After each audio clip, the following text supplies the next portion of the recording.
So hello again. As mentioned, my talk is titled Build Your Kubernetes Operator with the Right Tool.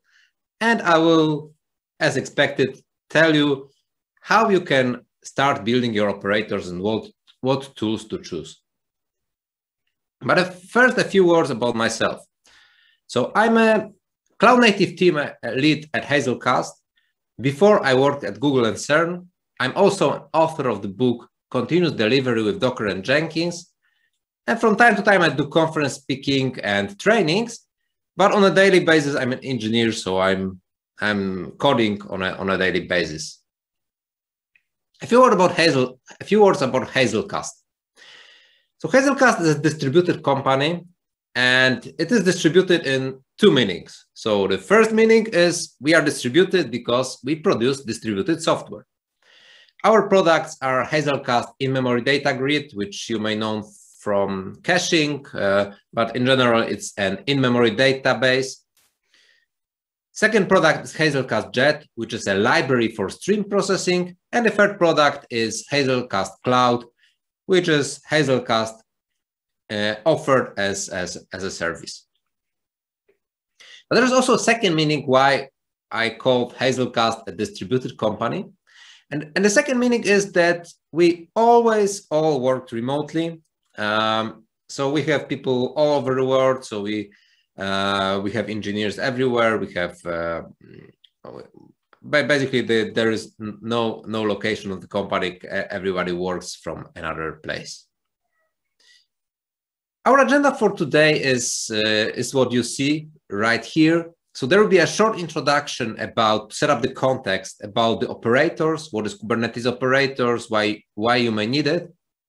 And then I will walk through, I will do a quick overview of tools that you can use when you start building your operator. While I'll be talking, I will give you an example. So there will be one example when, and we will build the same operator using different approaches. So let's get started. The introduction for this, like the first thing I would like to say is that you would like to build an operator. That is the position. So you would like to build an operator, and now you think, what should I choose? Should I go mainstream, like operate with operator SDK, generated from Helm, or use Ansible or Go, or maybe you should use some Python or Java or some less known framework, or maybe build it from scratch, like from anything. And that is the context. So what is like an operator? Kubernetes operator is an application that watches a custom Kubernetes resource and performs some operations upon its changes. So this definition is very generic because the operators themselves they can do a lot of different things.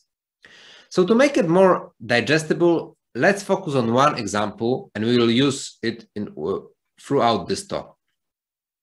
So this example will be Hazelcast operator. But it can be anything. Just Hazelcast is easy for me because I work for Hazelcast. So we will build a Hazelcast operator, and we run this Hazelcast operator. And as a user, you would like to provide such a configuration to create Hazelcast cluster. So the only parameter here is the cluster size. So if the size is 1, there will be one Hazelcast cluster with one node. If the cluster is 3, we will have like a cluster which consists of 3 Hazelcast members. And as a user, you will prepare, as a user of the operator, you will prepare such a configuration, then apply it, and you would like to have your cluster deployed into Kubernetes. So now, then operator is, as I told you, it's just an application.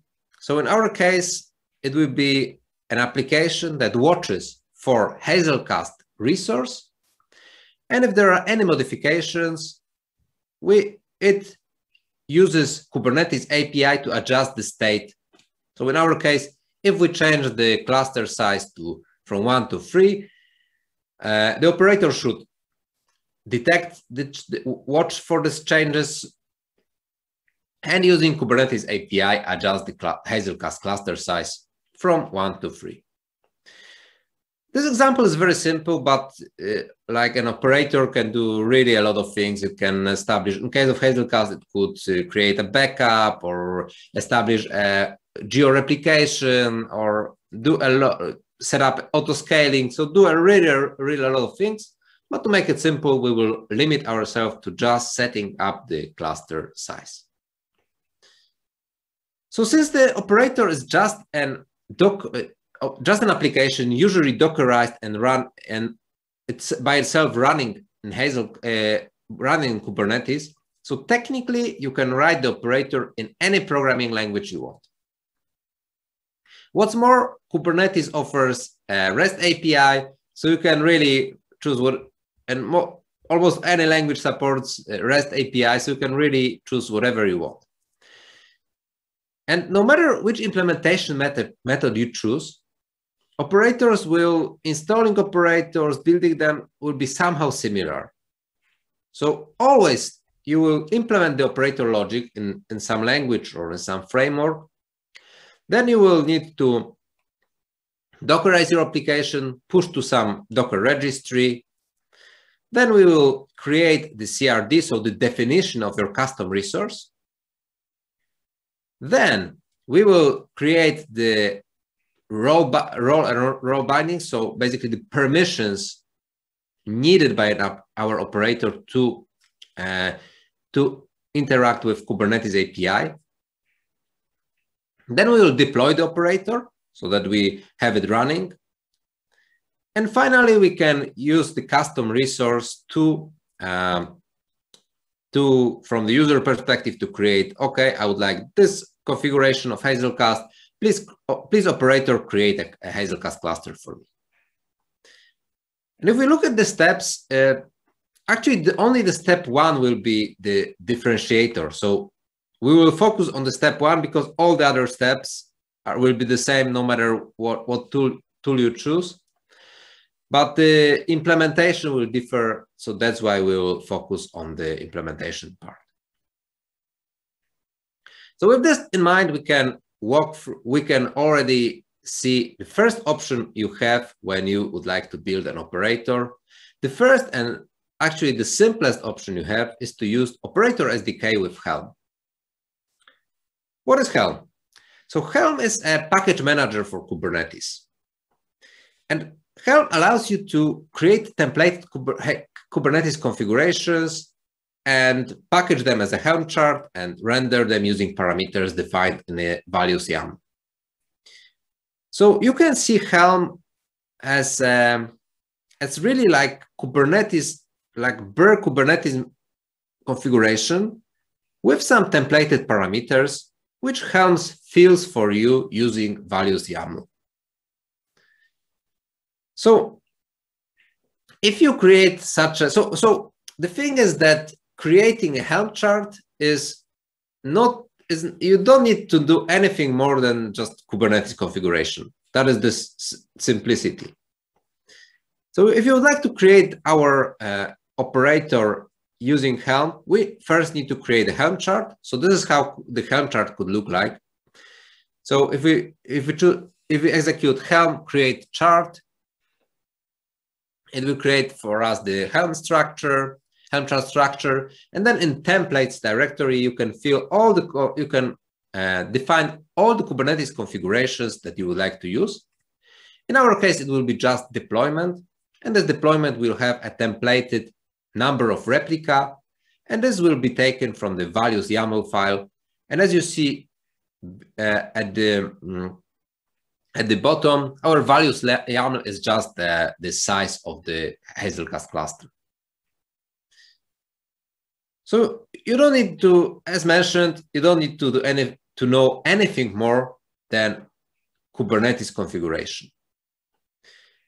Now, if we already have such a Helm chart, then to generate the operator, we can use it with Operator SDK, Operator init, Operator create API, and we are done. The operator is created, and then we need all these common steps to build the operator, push it into registry. Make install is a makefile from operator SDK to install all the role bindings and CRD. Then make deploys the operator application, and finally we can use it. So let me show you a very short demo. By the way, I will share you this link to the repository, and in this repository I implemented all these methods which I will show in the presentation. So I really recommend you looking at this repository and playing with that. You have all the commands here how to build this operator. So let's start with the Helm.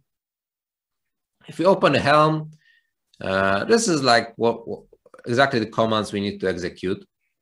So let me show you how it looks like. So I'm connected to the Kubernetes cluster, and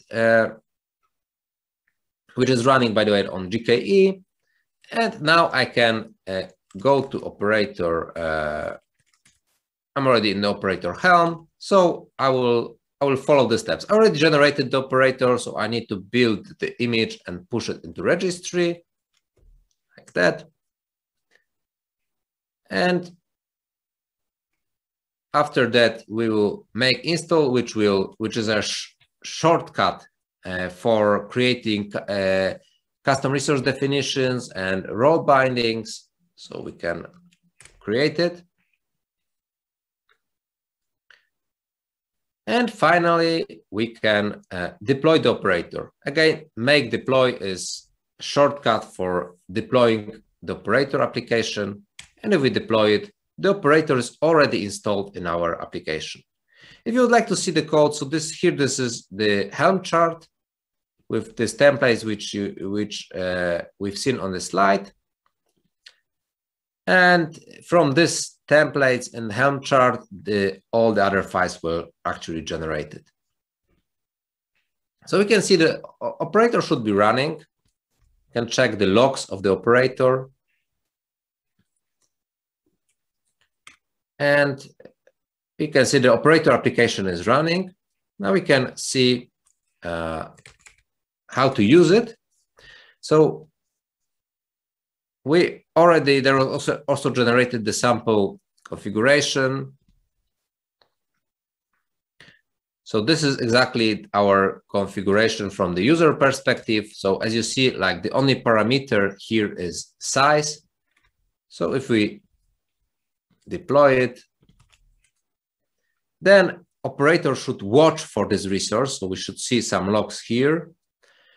And yeah, we see that operator, okay, it checked, okay, I've seen that such custom resource I'm observing was created, so let's do something. And we should see that the cluster was created.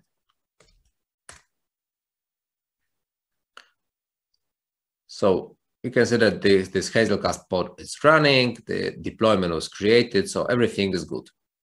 Now, if we would like to change the cluster size, we just change the size, apply our custom resource again, and again the operator should realize, okay, there was a change, it even prints a nice message, and we should see in a second that that not only one pod is running, but 3 pods are running. If you're interested in the Hazelcast itself, we can check the logs of Hazelcast, but that's not the, so you can see that they've formed one cluster, but that's not the part of this talk. And as a cleanup, let's do a cleanup and go back to our presentation. So creating like operator with Helm was super simple because we didn't need to know anything more than Kubernetes configurations. We basically defined only the deployment configuration with one templated file, and everything else was generated. So that is a good part. But if you check like on the website, there is something called operator SDK capability levels, which we specify with each approach, what can you achieve? Because as you can imagine, Helm chart is limited. because we define in a declarative manner our configuration, and we cannot do anything we want. We can only do what Helm allows us. So if you look at this capability level, you can do some basic installation steps, what we did. Helm supports upgrades, no problem with that. However, if you need some backups, recovery, some metrics, some autopilot like auto-scaling, etc., Helm will not be able to do it. Short summary: if you choose the Helm approach, what does it mean to you? So the first thing is you specify your operator in a declarative manner, which is super simple and requires no more knowledge than the standard Kubernetes configurations. If you already have a Helm chart for your tool, then creating an operator requires no work at all. But you also need to know that your operator functionality is limited to the features available in Helm. And we are using Operator SDK, so a lot of things are generated for us, like the airbag configuration, like this operator deployment. We use this make install stuff. So a lot of things are provided by the Operator SDK. Okay, the second approach you can take is still use Operator SDK, but this time we will use it with Ansible. So what is Ansible? Ansible is a very powerful tool for IT automation, and its nature is declarative, and it supports the plugins, and it has a lot of plugins written by the community.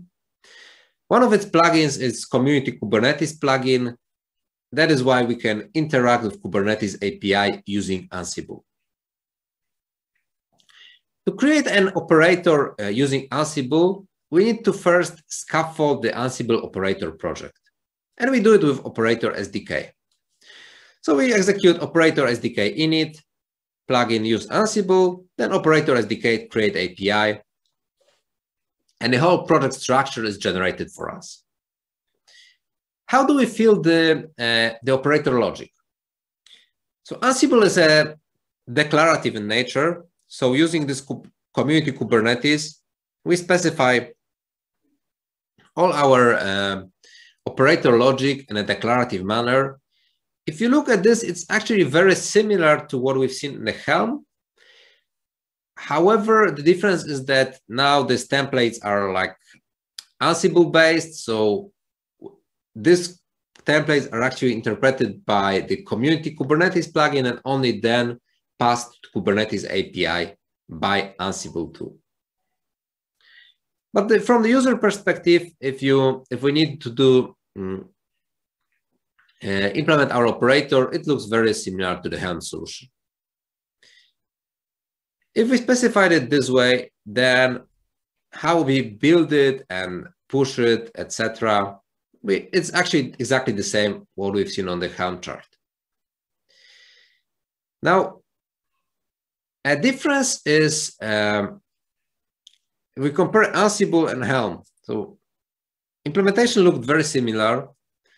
Obviously, we had the dependency on the Ansible tool, but there's a difference in capability levels. So Ansible is capable of almost anything. So it's like it has a lot of plugins. Even if it does not have plugins, you can write something not in a declarative manner, but in an imperative manner. If you know Ansible, you know that you can write some that usually if you configure some servers, you use some plugin, but if there is no plugin, you can still write some SSH. So Ansible, my point is Ansible is very powerful, and you can do with Ansible actually anything you want. So that is why all capability levels are covered by the Ansible. So no problem with that. You can implement anything you want. If you'd like to look at the code, I really encourage you looking at this repo. Again, the same. I will share this repo at the end of the presentation. But the same we did with the Helm, you can do with Ansible and play with it. That's the thing. That's the play with this code and see how it feels like to implement an operator in Ansible. But I can already tell you that Ansible Operator SDK is created by Red Hat, and Ansible is by Red Hat, so they try to push this tool, but Ansible is not very popular as of now for creating operators. So what does it mean? If you choose Ansible, it means that you're implementing operators in a declarative manner, which is concise and human readable. There is your YAML configuration is executed by the community Kubernetes plugin, because that's, after all, what you will use. And Ansible is very powerful, so you can cover everything actually you want. So that's the main differentiator between Helm. And since we are using Operator SDK, a lot of things, manifest configuration, are automatically generated. So you don't have to, write a lot of boilerplate code, which is good for you. Okay, next solution is Operator SDK with Golang. So Go is like a general purpose programming language. So you can technically write any operator logic you could ever imagine, because you can write any logic you want in a Golang. And what's more, Kubernetes itself is written in Go, and a lot of Kubernetes related tools, cloud native tools, they're written in Go. So Go is well positioned in this cloud native world. So that is at least one of the reasons why you could choose it. Also, since Kubernetes is written in Go, there is no better library for Kubernetes interacting with Kubernetes API than the one from Go. That is also another reason why you can choose this implementation. And if we use Operator SDK, there is also a lot of scaffolding, project generation that you get for free. How it looks like in practice. So imagine you don't know Go, or you don't know Operator SDK, how to start it. So again, we can scaffold the project using Operator SDK init and Operator SDK create API. This will initialize the project, and then we write the operator logic in one of the controller class which is generated. And there is a method there, reconcile, and then we can write what happens if your operator detects some change on the custom resource. Now you remember, like Helm and Ansible, they were like declarative in nature. So this is no longer valid for Go programming language, which is imperative in nature. So we really need to write all the code for our operator. So in this reconcile method, we will really write like all the code, and we need to check, okay, if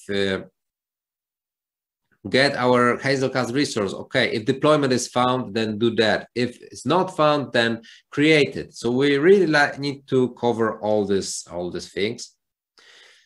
One thing that Operator SDK and KubeBuilder gives you is that you can annotate. You can see this comments just above reconcile method is KubeBuilder airbag group. So we write this in the comment, and it will generate automatically for you the role bindings files. This is something that is given by the Operator SDK together with KubeBuilder. This is how your input parameter, how your deployment specification looks like.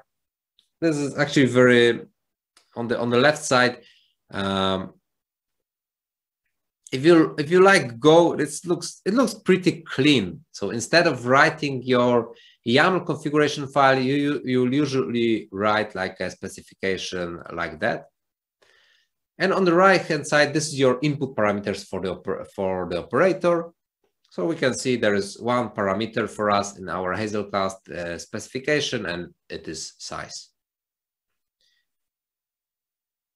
How to build it, deploy is the same. We are using Operator SDK, so these steps are exactly the same what we've seen for Helm and for the Ansible. So let's maybe look closer at the code and how it like how it, with this Go how it looked like, because what we've seen on the slide was just the part of the code, and the whole code is actually way bigger, because as you can imagine, if we need to cover each case, so if you go to then there is much more code. So if we look how this whole reconcile method looks like, then that's it. So we take the Hazelcast resource, then we get it from the namespace, okay, error handling, and then we check, okay, if this deployment already exists. If it does not, then we create the deployment. If it exists, then we need to, okay, this is for creating the deployment, but then if it exists, but the size is different, then we check the size, and we need to update it. So you see, like, really, even such a small thing, and this is, by the way, here, if we look at deployment, so even such the point here is not to walk through all this operator, but the point is that even such a simple operator, which just checks the size, even such a simple operator requires writing a lot of imperative logic and covering all this like corner cases. So it is way more difficult to write an operator in Go than it was in Helm or Ansible. Again, I really recommend looking at this repo and playing this on your own, changing something, because there's nothing better than playing on your own.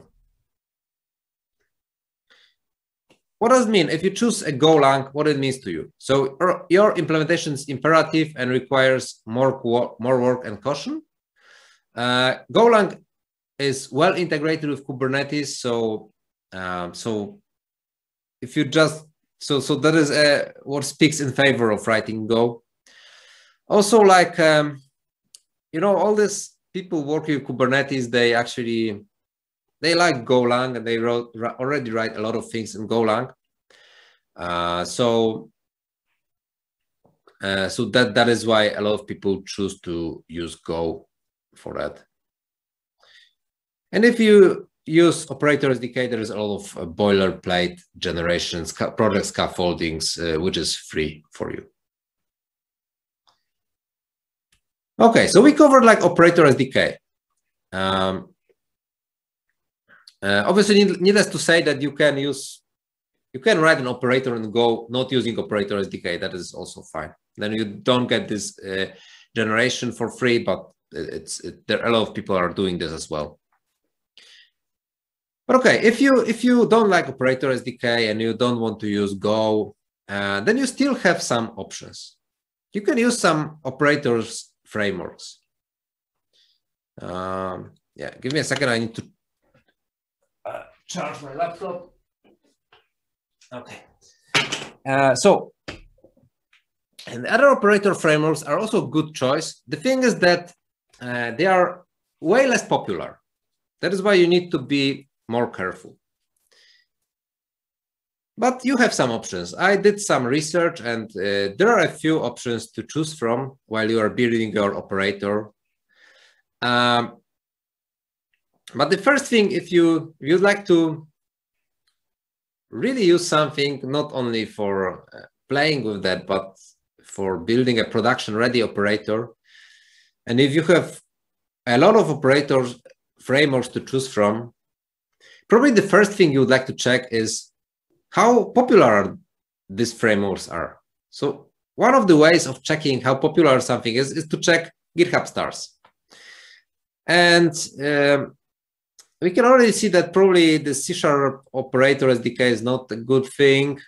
Node.js probably the same, Rust the same. So maybe this Java operator SDK, which is gaining on popularity actually. But our top choice from this list would probably be this Python KOPF framework. And if we look even closer, we can see that this was a fork from another repository which almost had 1,000 stars, which looks more and more promising. If we look even closer at this framework, we can see that it was developed in Zalando, which gives it some credibility. So let's try to take this KOPF framework and see what we can do with it. So how to create an operator in KOPF? So KOPF does not provide any scaffolding or project structure, so you are on your own here. On your own, I mean, you need to create Docker file, CRD, role binding, operator, deployment file, and finally our custom resource. So we need to implement all this boilerplate, and then we finally can implement the operator logic in some Python file. How it looks like in the code. So the implementation of the operator, here is then our operator implemented in the KOPF framework. So first method create will be responsible for creating deployment if custom resource Hazelcast.my domain was changed, this will go into this create function and create the deployment. So we used Python Kubernetes client to create a deployment. On the right side here, you can see how we specified the deployment itself. So we actually embedded the Kubernetes configuration inside a Python script. Let's look, again, you can check here the code, but let's look a little closer at what we have here. So we have our Python, KOPF Python. So all these files now, so I had to write. So there is no like scaffolding here, no project generation. So I had to write Docker file. I had to write the custom resource definition. Okay, this is our custom resource, so it's normal. I had to write the deployment for the operator itself, role and role bindings, defining what permissions are needed by the operator. And then, so there is not much creative things in all these files. The only creative thing in this project is this operator Python, where is the operator logic itself. So this KOPF framework will cover the logic for detecting, okay, my custom resource has changed. So I need to execute, and it was created, so it will execute this method. And this method is actually pretty simple if you look on that. And the same with updates. So the KOPF framework will detect, okay, this custom resource has changed and it was updated, not created, but updated. So I need to execute this function. And now in an imperative way, we check, okay, this is my deployment, this is my size. I need to change the size, etc. If you look at this, it's actually very elegant because we managed to provide the operator in in 50 lines of the code. It's not bad. So Python here is like really sounds like a good together with this KOPF framework, like a good choice if you like Python. Again, I recommend playing with that to see how it works in practice. If we would like to build this operator, we don't have any more this make, install, make, deploy, because we are not using operator SDK anymore. So we need to Docker build, Docker push, and apply all the CRD, role bindings, then apply the operator, which will deploy the operator, and finally apply our custom resource configuration. So if you are building an operator using KOPF or any other operator framework, what it means to you? So we need to be ready that The most popular operator SDK is Operator SDK from Red Hat. So if you want to use an operator framework and you decide on something else, you need to know that it's just less popular, so means more bugs, less tested by the community, and or less questions answered on Stack Overflow, and etc. You have no project scaffolding and boilerplate code generation, but you're in a imperative world, so there is no limit on the functionality. Python or Java or any language can give you any functionality you could ever want. If you decide on a framework which is not so popular, then you need to be ready to maybe contribute back to this framework and maybe, you know, solve some bugs that are not so popular. So be careful with that. Also, you should check if for your language there is a good Kubernetes client. Obviously, for Python there is a good Kubernetes client. For Java there is a very good Kubernetes client, but better check it if you go with some not so popular toolkit in the cloud native world. Okay, if you don't like frameworks and you don't like an SDK, then you can always write your operator from scratch using bare programming language. And there's nothing so much wrong about it. I mean, people do it. So what is a good language for the operator? It will usually be the language that you like. There's no good or bad languages. Sometimes what I see is that people choose the languages that are popular inside their organization because it's then easier to maintain. Or sometimes you would like to operate, your operator will work on a tool, will operate a tool that is written in some language, and for some reason it will be easier to operate in the same language. Then you can choose for the operator the same language in which your application is written. That can simplify the things. But basically here is some overview that what people tend to choose for writing the operator. But again, since operator is just a Dockerized application which interacts with Kubernetes API, you can choose whatever you want. As an example here, I actually found it on a very good blog post, how to write an operator with Java and Quarkus, and I thought it's a good thing to show here, because the Quarkus is, if you build like with Java and Quarkus, you can use this Docker native thing and build your Docker native image, which is very, very fast. So how to build? Like if you use Java plus Quarkus, you are again on your own. There is no scaffolding. You need to write all the CRD, role binding files, operator deployment. So you just need to write it.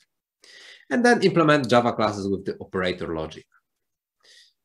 This is the main part of the logic in Java, how it looks like. Just for your information, if you are interested, that's how it looks like. So this is how we are in imperative world. So we take the deployment, check if it's empty. If it's empty, then create a deployment. If it's not empty, then we set the size. So imperative world. Yeah. But in Java, as you can expect, there is much more we need to write, like this class, this boilerplate. So there will be a lot of things you need to write in Java. But if you decide to write operator in Java, you're already used to a boilerplate because Java is a very verbose language. Again, I can show you, I recommend checking this on your own, but I can show you like what classes you really need to write to have an operator, such a simple operator, which really does not anything more then checking for updating the size. So you have like, you have to write resource. So it's like a lot of classes that are needed for such a simple operator. So this is all you need to write,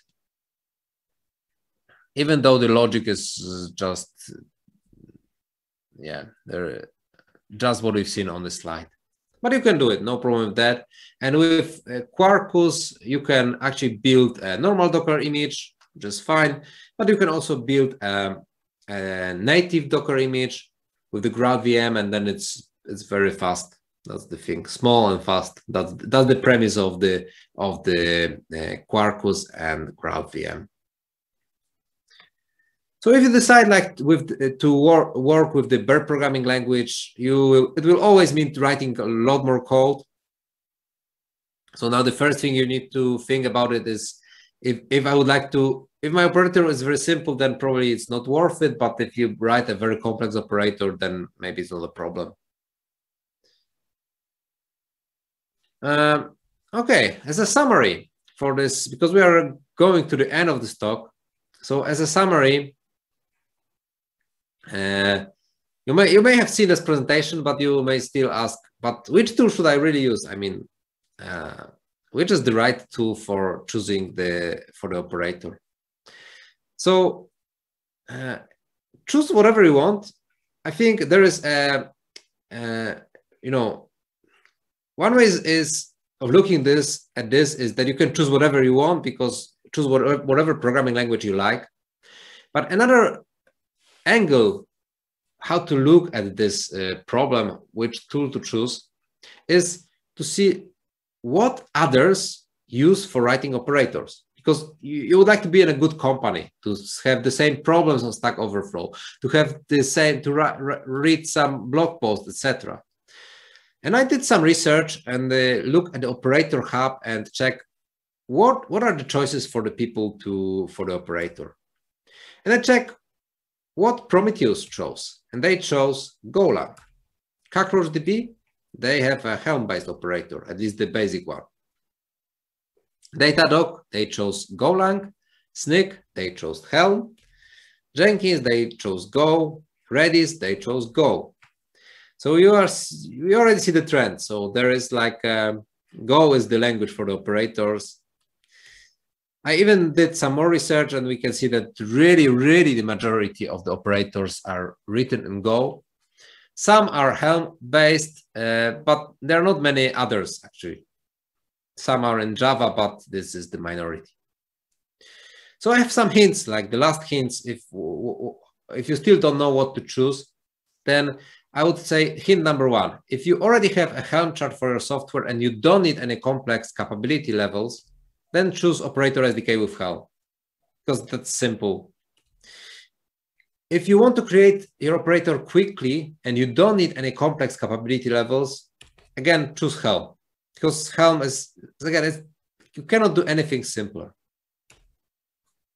Now, if you need some complex features and you would like to be flexible for your future implementations, then go do what others do. So use Go or Operator SDK with Go. Now, if you would like to keep like a single programming language between your operator and your tool you're managing, then if there is a popular operator framework and you would like to contribute to it and you are ready to use it, then use it. If no, you can still write an operator from scratch. And the last hint: if none of the mentioned, do what others do. So you choose Golang, because that's the language for the cloud native world. And as the last slide for this presentation, I would like to share the resources. The first one is the most important, is the GitHub repo for all the code. And I really recommend playing with that, because that will give you a better feeling, and it will not take a lot of your time, because it's just step-by-step executing commands.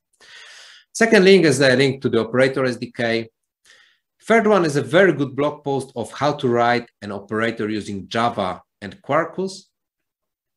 And the last one is a documentation of the KOPF operator framework, which while doing this research, I really started to like it. So maybe you will like it too.